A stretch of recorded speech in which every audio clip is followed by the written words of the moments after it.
শীতের এই সন্ধ্যায় গরম গরম মোমো খেতে কার না ভালো লাগে বলুন। আর এই মোমো যদি হয় আপনজনের জন্য নিজ হাতে তৈরি করা, তাই আপনাদের জন্য নিয়ে এলাম স্টিম ছাড়া খুব সহজ একটি মোমো রেসিপি। আমি Shahina, welcome to my YouTube channel Shahina's Kitchen BD. আসুন আর দেরি না করে দেখে নিই কীভাবে এই মোমো তৈরি করছি। একটি পরিষ্কার পাত্রে 1 বাটি ময়দা, হাফ বাটি কর্নফ্লাওয়ার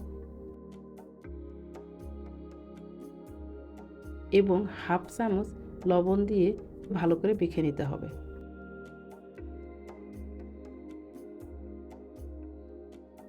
মিশানো হয়ে গেলে ফুটন্ত গরম পানি দিয়ে এগুলোকে চামচ দিয়ে মিশিয়ে নিতে হবে। এই কাজটা একটু সাবধানে করতে হবে যাতে হাতে লেগে না যায়।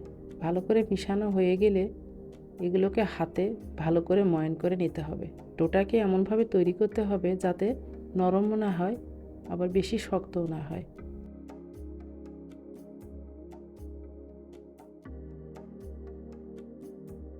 আমার এই ভিডিওটি যদি আপনাদের ভালো লেগে থাকে তাহলে আমার এই চ্যানেলটি সাবস্ক্রাইব করে পাশে থাকা বেল আইকনটি বাজিয়ে দিবেন। আমার ময়ান করা হয়ে গেলে এটাকে আমি ভালো করে ঢেকে 20 মিনিটের জন্য সাইডে রেখে দেব। একটি পরিষ্কার প্লেটে 1 বাটি কিমা নিয়ে নিলাম। এবার দিয়ে দিলাম হাফ বাটি পেঁয়াজ ও ধনেপাতা কুচি, 1 চামচ দিয়ে দিলাম পেঁয়াজ কলি কুচি, হাফ চামচ দিয়ে দিলাম রসুন কুচি, হাফ চামচ দিয়ে দিলাম আদা কুচি এবং 1 চামচের মতো দিয়ে দিলাম সয়া সস, পরিমাণ মতো লবণ, 3 চা চামচ গরম ফুটন্ত তেল। এবার এগুলোকে ভালো করে মিশিয়ে নিতে হবে।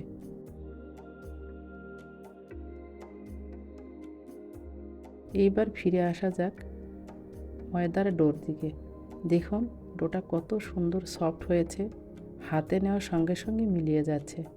ডোটাকে এমনভাবে তৈরি করতে হবে যেন মোমো রুটিটা একদম সুন্দর সফট হয়।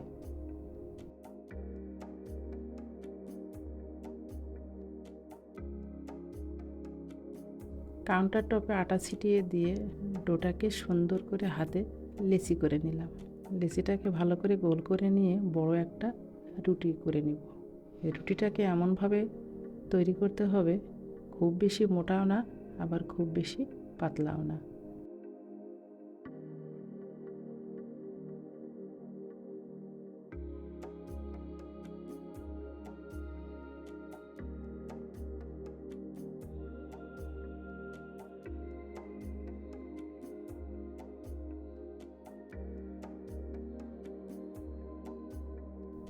দেখুন আমার রুটিটা কত সুন্দর হয়েছে।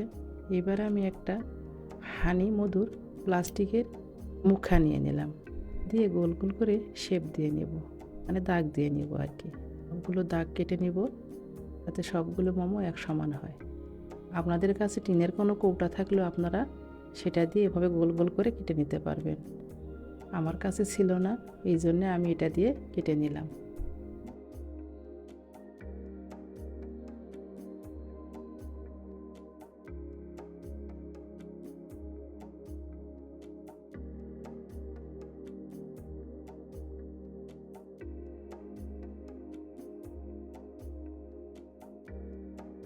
প্রথমে একটি রুটি নিয়ে নিলাম, রুটিতে দিয়ে দিলাম আমার মেখে রাখা কিমা। এবার দেখুন আমি কিভাবে মোমোটাকে শেপ দিচ্ছি। কিভাবে শেপ দিলাম আপনাদেরকে দেখে বুঝে নিতে হবে।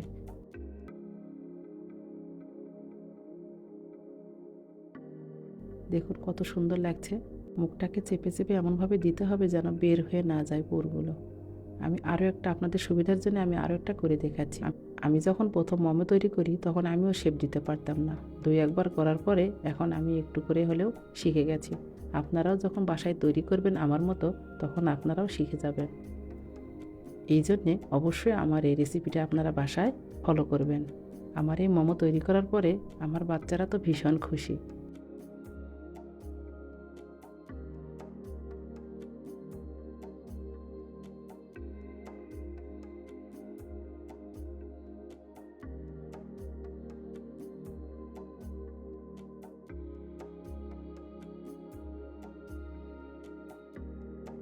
এই 1 কাপ ময়দা দিয়ে এবং হাফ কাপ কর্নফ্লাওয়ার দিয়ে আমার প্রায় 30-35টার মতো মোমো হয়েছে।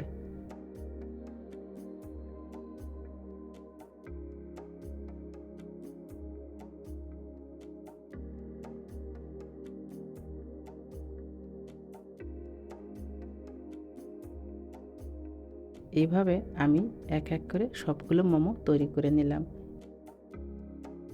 মোমোগুলো পরিবেশন করার জন্য অফ ক্যামেরায় আমি একটি চিলি অয়েল তৈরি করে নিয়েছি।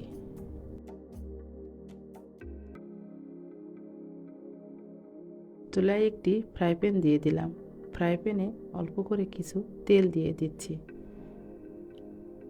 আমি এই মোমোগুলোকে স্টিম করব না। স্টিম ছাড়াই কিভাবে এই মোমোটাকে ফ্রাই প্যানে করা যায় সেটা আজকে আপনাদেরকে দেখাবো।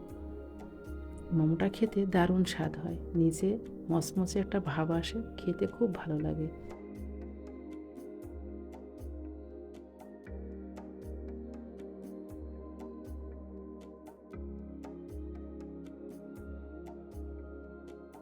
মিশিয়ে দিচ্ছি সুন্দর করে মোমোগুলোকে একটু ফাঁকা ফাঁকা করে দিতে হবে, যাতে একটা আটার সঙ্গে লেগে না যায়।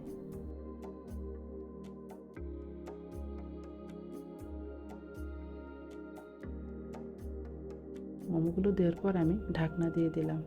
2 মিনিট ঢাকনা দিয়ে সিদ্ধ হওয়ার পর এইবার দিয়ে দিব হাফ কাপ পানি। পর দেখুন 5 মিনিট পরে পানিটা সুন্দরভাবে শুকিয়ে গেছে এবং নিচে একটু একটু করে লাল হয়েছে। এইবার মোমোগুলোকে এপিট ওপিট করে ভালো করে ভেজে নিতে হবে। দেখুন সুন্দর একটা কালার এসেছে, দেখতে কত ভালো লাগছে এবং লোভনীয় লাগছে। আমার মতো আপনারা একটু ট্রাই করে দেখবেন, খুব ভালো লাগবে খেতে। বাচ্চারা তো ভীষণ খুশি হবে। একটি সার্ভিং ডিশে পরিবেশন করে আপনাদেরকে দেখিয়ে দিলাম। দেখুন কত ভালো লাগছে, দেখতে যেরকম হয়েছে খেতেও সেরকম সুস্বাদু হয়েছে। আজকের মতো বিদায় নিচ্ছি, আবার দেখা হবে নেক্সট কোনো ভিডিওতে। আসসালামু আলাইকুম, ভালো থাকবেন সবাই।